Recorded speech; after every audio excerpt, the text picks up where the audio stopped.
Welcome to another Living Hope Today study, my brothers and sisters. We're so thankful that you're here today for the end of the book of Ruth. We're in Ruth chapter 4 today, and this is phenomenal. Wait till you see this. God works through circumstance. You remember that Boaz has entered the picture. He said to Ruth, I will redeem you as your kinsman redeemer if the guy that's in first priority place doesn't want to. We see that God is working in circumstance, right? Naomi has thought her life was over. She was so upset with God. God's made her bitter. God's destroyed her life. Nothing's ever going to be the same. Well, look what God does. Meanwhile, Boaz went up to the town gate and he sat there. Now, in the ancient world, the town gate is where the leadership of the town met. It was sort of the central focus where most people hung out, all right? And it's also the place where most legal transactions happen. So there we see Boaz sitting there at the gate. When the kinsman redeemer he had mentioned came along, notice we don't get that guy's name at all. But we see that he's in first position. Okay, Boaz said, hey, come over here, my friend, and sit down. So he went over and he sat down. The conversation begins. Boaz took 10 of the elders of the town. Why is that significant? We are conducting legal business. We need witnesses. You know, in modern times, how do you make something legal? Well, you put it on paper and you sign for it, right? That's how we do it. Well, they didn't have computers or printing presses or paper, or they had scrolls, but nonetheless, their legal system wasn't about a signature. It was about your word being witnessed by those in power. So here we have 10 elders sitting there at the gate with Boaz. Sit here, and they did so. So now we've got the kinsman redeemer that's in first position and the leadership surrounding Boaz. And then he said to the kinsman redeemer, Naomi, who has come back from Moab, oh, here it is, she's selling the piece of land that belonged to our brother Elimelech. All right, our brother, family. We need to keep the land of the widow in the family. I thought I should bring the matter to your attention and, look at this, suggest that you buy it in the presence of these seated here, in the presence of the elders of my people. And if you will redeem it, do so. But if you will not, tell me, so I will know. For no one has the right to do it except you, and I am next in line. And, hey, if I have the choice, I will redeem it. Now, this first in-line kinsman redeemer, what's he thinking about? He's thinking about land. All right, well, I'll get some more land out of this deal. Okay, I'll get Elimelech's land. Then Boaz said, on the day you buy the land from Naomi and from Ruth the Moabitess, notice that Ruth is now mentioned here, all right, and she's included, okay? This is a hint into the heart of God. She's not described necessarily as an outcast. She might be described as a foreigner, but not an outcast. You're going to buy this land from Naomi and from Ruth, because Ruth is so attached to Naomi, it's like they're related now. But if you do that, guess what? You acquire the dead man's widow. So this is a package deal. You're going to get the land and you're going to get a wife in order to maintain the name of the dead with his property. Okay, that's why these things happened. That's what the role of the kinsman redeemer was, to keep the property and the lineage intact. All right? What does this guy have to say about that? At this, the kinsman redeemer said, hey, wait a minute, then I cannot redeem it. Hey, wait, back up. If it's more than the land, I'm not going to get involved because I might endanger my own estate. See, if I bring this other family into my line, then all the other things I have are going to be subject to them as well. I might endanger my own estate. You redeem it yourself. I cannot do it. Circumstance. We see now that by the grace of God, even though he's not mentioned and we don't see his hand at work directly, we see that God has worked through the circumstance to bring Boaz into first position. Now, in earlier times in Israel, for the redemption and transfer of property to become final, one party took off his sandal and gave it to the other. This was the method of legalizing transactions in Israel. So there's a sandal swap here that creates a binding covenant between people. This is like us signing a piece of paper and having it notarized. That's what makes it official. We record it with the county. Okay, now it's really legal. Well, for them, let's take off a sandal and hand it over. That'll do it. So the kinsman redeemer said to Boaz, buy it yourself, and he removed his sandal. He's taking the legal steps to tell the 10 elders and all the witnesses that he is in full agreement with this transaction with Boaz and that he's not going to go back on his word. Everything's up and up. Then Boaz announced to the elders and all the people, today you are witnesses that I have bought from Naomi all the property of Elimelech, Kilion, and Mahlon. Those are her sons that also died in Moab, remember? In other words, I'm acting like the kinsman redeemer. I am taking this property to be in our family. And, first, I just want to remember, this guy says, I'm out. And Boaz says, I'm in. Just let me tell you, I'm going to do it. Then he says, I have also acquired Ruth the Moabitess, Mahlon's widow, as my wife. Very common in the ancient world. Marriage wasn't always predicated on a loving dating relationship that turned into warm, fuzzy feelings that ended up in an altar. No, marriage was more like a transaction back in those days. In many cultures in the world today, it still is. But okay, we're having a transaction here. I'm not only getting the land, I'm getting Ruth, all right? Why? In order to maintain the name of the dead with his property. All right, so what am I going to do? We're going to have babies. And when we have babies, then Elimelech's name is going to move forward, along with Kilion and Mahlon. Their names are going to stay intact. Their lineage is going to move forward, along with his property, so that his name will not disappear from among his family or from the town records. Today you are witnesses. So the transaction at the gate with the elders, with the witnesses, with the first priority kinsman redeemer, it all happens circumstantially to the viewer's eye, but underneath this, God is working out his plan. Then the elders and all those at the gate said, we are witnesses. This is legal. It's done. May the Lord make the woman who is coming into your home like Rachel and Leah, who together built up the house of Israel. May you have standing in Ephrathah and be famous in Bethlehem.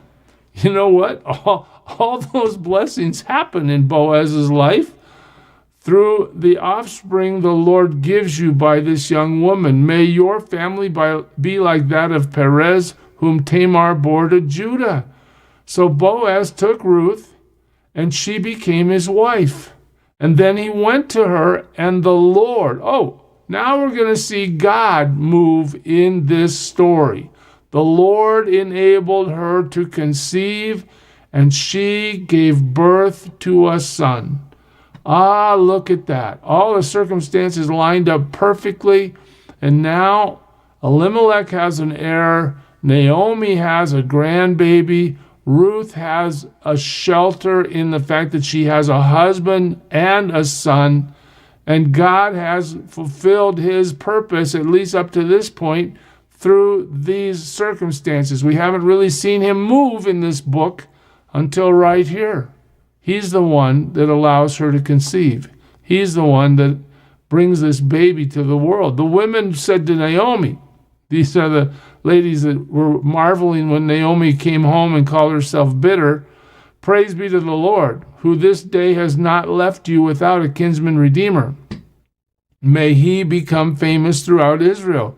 In other words, they keep blessing Boaz and asking the Lord to make him famous. He will renew your life and sustain you in your old age. For your daughter-in-law who loves you, that's one of Ruth's key attributes, and who is better to you than 7 sons. Oh, so now we're learning a little bit more about Ruth. Her dedication to Naomi has been absolutely overwhelming. Her love, her service, her dedication has been unparalleled, right? They're just amazed at her life and how she's laid it down to serve Naomi. She's given him birth. There's a baby. Naomi took the child. She laid him in her lap, and she cared for him. Imagine that. All the suffering, the death of Elimelech, the death of her sons, the abandonment by Orpah, the journey back to Bethlehem, having survived the famine in Moab, the shame and the distress of being all alone in the world. How are we going to eat? Then we watch Boaz step in and he makes sure they eat. And then they formulate this plan. Let's get Boaz to be our kinsman redeemer. And Boaz says yes after the circumstances open up for him to do so. Now she's holding his baby. She's caring for this little boy. Her heart has to just be so touched. Have you ever had that moment where you look back at your life and you say, man, that was really hard, but if that hadn't happened, I wouldn't be here. God was moving even though I hated that my life wasn't working out like I thought it should work out. I just had to walk through that valley. God allowed my life to work out the way He wanted it to work out. Praise God. Here we see it. The women living there said, Naomi has a son. Now watch this. And they named him Obed. He was the father of Jesse, the father of David. So Ruth is now the great-grandma of David, the king of Israel. Think about that. I'll get to it in just a second. This then is the family line of Perez. Perez was the father of Hezron, Hezron the father of Ram, Ram the father of Amminadab, Amminadab the father of Nahshon, Nahshon the father of Salmon, Salmon the father of Boaz, Boaz the father of Obed, Obed the father of Jesse, and Jesse the father of David. Why is the author taking us immediately to a genealogy at the end of the book of Ruth? Well, you know what's been happening. It's been the age of the judges. Everybody's been doing right in their own eyes.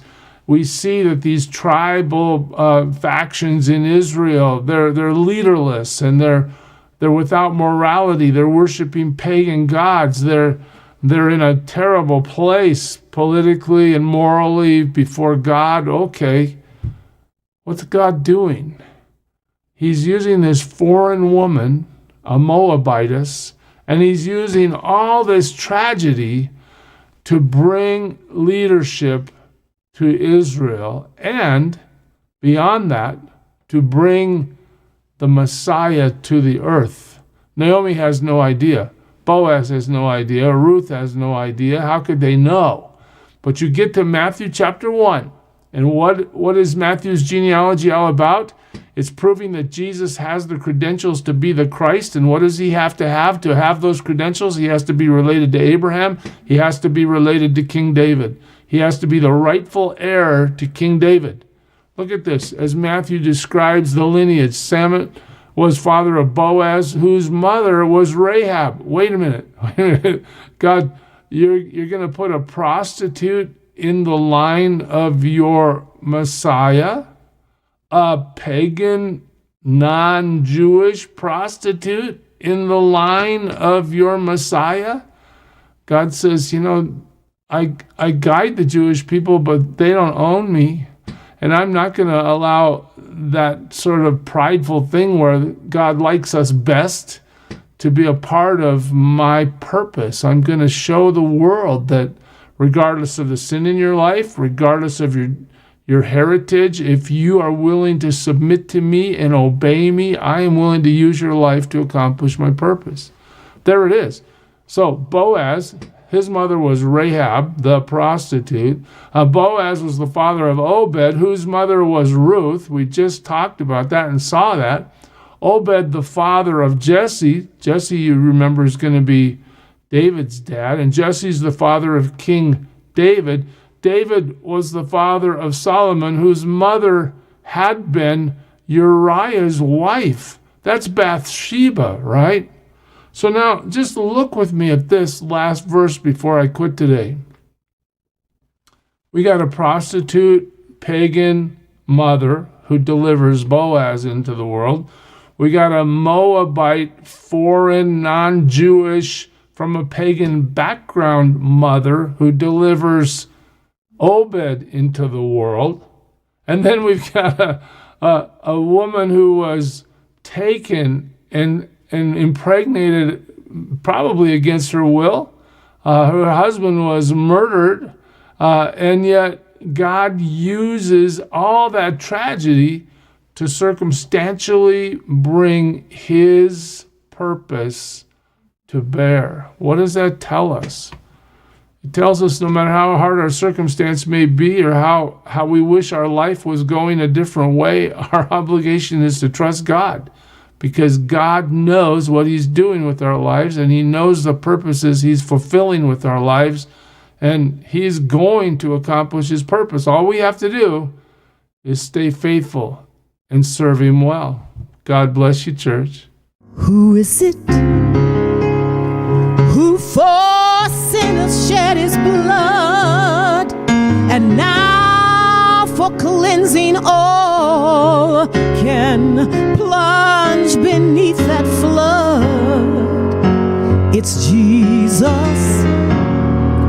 But do you know who he is?